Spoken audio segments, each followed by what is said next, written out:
BN Banswara channel से सईद मिर्जा हिंदुस्तानी की report. Government बोल रही है सर, मैं खत्म कर रहा हूं सर, आधा मिनट।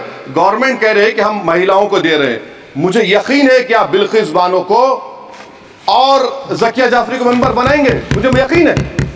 मैं आपसे जानना चाह रहा हूं सर कि ये जो आप बिल ला रहे हैं, आप देश को बांटने का काम कर रहे हैं, जोड़ने का काम नहीं कर रहे हैं। आप दुश्मन है मुसलमानों के, उसका सबूत ये बिल है। Thank you sir. गवर्नमेंट बोल रही है सर, मैं खत्म कर रहा हूं सर, आधा मिनट। गवर्नमेंट कह रहे हैं कि हम महिलाओं को दे रहे हैं। मुझे यकीन है कि आप बिल्किस बानो को और जकिया जाफरी को मेंबर बनाएंगे, मुझे यकीन है। मैं आपसे जानना चाह रहा हूं सर कि ये जो आप बिल ला रहे हैं, आप देश को बांटने का काम कर रहे हैं, जोड़ने का काम नहीं कर रहे हैं। आप दुश्मन है मुसलमानों के, उसका सबूत ये बिल है। Thank you sir. माननीय Waqf Amendment Bill, sir, I oppose introduction of the bill under Rule 72(2) on the grounds that this House does not have the competence to make these amendments. This bill patently violates the principles provided in Article 14, 15 and 25, sir. It is both discriminatory, arbitrary. It is a grave attack on the basic structure of the Constitution as it violates the principle of judicial independence, separation of powers. Sir, one thing has to be understood, that the Waqf management of a property is an essential religious practice for a Muslim.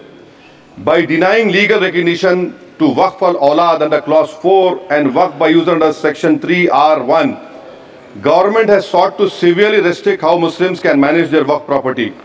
Sir, in fact, Hindu endowment boards, I challenge, Hindu endowment boards are recognized even by usage and custom. Here you are asking for documentation. No existing law, whether non-religious or personal, limits the right of a person to will their property or dispose it. But what you are doing over here, a Hindu can give through will his complete property to his daughter or son. I as a Muslim cannot do, I can only give 1/3. But what you are doing, I can gift, but I cannot give it in the name of Allah subhanahu wa ta'ala. Now you are stopping me from praying. Now what you are doing, you are restraining Waqf al-Awlad. That is not only discriminatory and violating Article 25, sir. There is no limit on anyone to will their property dispose of. Sir, to insist that a person has practiced Islam for 5 years, sir, 1-2 minute दिए, सबको दिया आप। अगर कल कोई आके बोलेगा कि नहीं मैं 5 साल से इस्लाम प्रैक्टिस नहीं कर रहा हूं, कौन डिसाइड करेगा सर? और एक न्यू कन्वर्ट है, does he has to wait for 5 years to give his property to Waqf? Isn't that violation of right to freedom of religion? Sir, another point, sir. Now, no such provision exists for Hindu endowment or Sikh Gurdwara Prabandhak Committee. Now, irony of the amendment, sir, is that non-Muslims can become member of CWC, SWB, but he cannot dedicate Waqf. Arbitrary. Why is arbitrary? Sir, existing law protects the status of registered Waqf properties. You have replaced that by empowering collector to determine title. You are violating principle of right to justice, that one may not be a judge in their own cause. Section 61. If DM says to Matawalli, make this masjid as a government property, if does not listen, punishable offence. This is against separation of powers, part of which basic structure. This bill excludes tribunal decisions from being final. If collector has been replaced by tribunal, and who is going to sit in the tribunal? A retired government judge and a retired government employee. How can the nominee be a part of this composition, sir? In our okay. आप detail में बोल देना officer. Sir मैं खत्म कर रहा हूँ। Secretary level officers can be appointed technical members. 83 states that joint secretary added tribunal. Waqf properties, sir, are not public properties.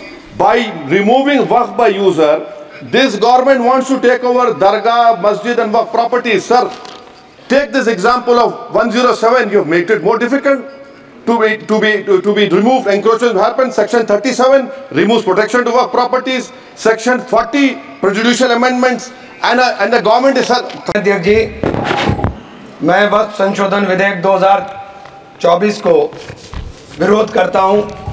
मान्यवर, हम लोग संविधान की कसम खा करके आए और इस संविधान की धज्जियां इस विधेयक के अंदर उड़ाने का काम किया जा रहा है। आर्टिकल 15 के अंदर धर्म, नस्ल, जाति, लिंग, जन्म स्थान के आधार पर भेदभाव करने को मान्यवर मैं आपकी हंसी को समझ रहा हूं, लेकिन ये बहुत गंभीर और महत्वपूर्ण विषय है। अभी हमारे माननीय सदस्य कह रहे थे कि मंदिर और मस्जिद के मसलों में फ़र्क नहीं कर पा रहे। मैं बताना चाहता हूं, वक्फ बोर्ड मस्जिदों का प्रबंधन करने का काम करता है और वक्फ बोर्ड के तहत ही मस्जिदें सारी की सारी आती हैं।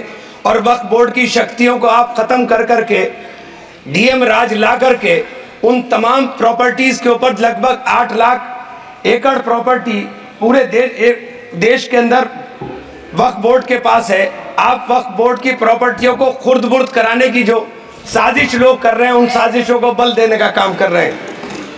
साथ मैं आप माननीय अध्यक्ष जी आपसे कहना चाहता हूं कि आर्टिकल धारा 9 के तहत ये जो CWC संरचना में बदलाव किया गया है, मैं मान्यवर बताना चाहता हूं कि बंदोबस्ती प्रबंधन के अंदर जब दूसरे धर्म का व्यक्ति शामिल नहीं किया जा सकता तो वक्फ बोर्ड के अंदर ये शर्त क्यों लगाने का काम किया जा रहा है। और आप अगर शर्त भी लगा रहे हैं तो मैं आपसे एक बात पूछना चाहता हूं कि जो कब्जे पर प्रॉपर्टी के ऊपर पूरे देश के अंदर वक्फ की प्रॉपर्टी के ऊपर कब्जे हुए हैं, उन कब्जों को कब्जा मुक्त करा करके अगर कानून लाते के उनको कब्जा मुक्त करा के वहां पर हम लोग शिक्षण संस्थाएं चलाएंगे। जिस आदमी ने वक्फ की प्रॉपर्टी, वो प्रॉपर्टी इस नियत के साथ वक्फ की कि आने वाली नस्लों के अंदर राय खुदा के अंदर फलाह के काम किए जा सकते हैं। उन फलाही कामों के लिए उन फलाही कामों के लिए अगर इन अध्यक्ष जी 2 मिनट के लिए 2 मिनट अभी नहीं, 1 मिनट दे दीजिए, 1 सेकंड भी नहीं। श्री GM बाल योगी BN बांसवाड़ा न्यूज चैनल को सब्सक्राइब कर लाइक और शेयर भी करते रहें। साथ ही हमारे Facebook page, Twitter, Instagram, Telegram, WhatsApp news channel को फॉलो करें।